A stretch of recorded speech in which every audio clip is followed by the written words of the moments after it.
সাবধানে যেও। হ্যাঁ আসছি, চিন্তা করো না। কি পাবনাবাসী খুশি হয়েছেন তো? খুশি হয়েছেন না? পাবনাবাসীর জন্য অত্যন্ত সুখবর। পাবনা ঢাকা সরাসরি ট্রেন চালুর আশ্বাস আগস্টের শেষ নাগাদ। পাবনার জনগণের দীর্ঘদিনের স্বপ্ন, পাবনা ঢাকা সরাসরি ট্রেন চলাচলের পথে বিশেষ অগ্রগতি হয়েছে। ঢাকা পাবনা রুটের জন্য লোকোমোটিভ প্রস্তুত রয়েছে। ভারত থেকে নতুন কোচ আসবে, হাতে পেলেই অগ্রাধিকার ভিত্তিতে আগস্ট মাসেই ঢাকা পাবনা সরাসরি ট্রেন চলাচল শুরু হবে, জানিয়েছেন সড়ক ও রেল নৌপরিবহন মন্ত্রী জনাব শেখ রবিউল আলম।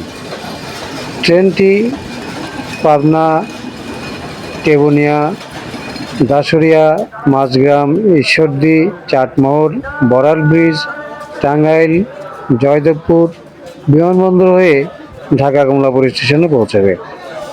এই রেল যোগাযোগের মাধ্যমে পাবনাবাসী আরামদায়ক ও দ্রুত সময়ে ঢাকা চলাফেরা করার সুযোগ পাবে। বাসের চেয়ে ট্রেনে ভ্রমণ অনেক অনেক নিরাপদ।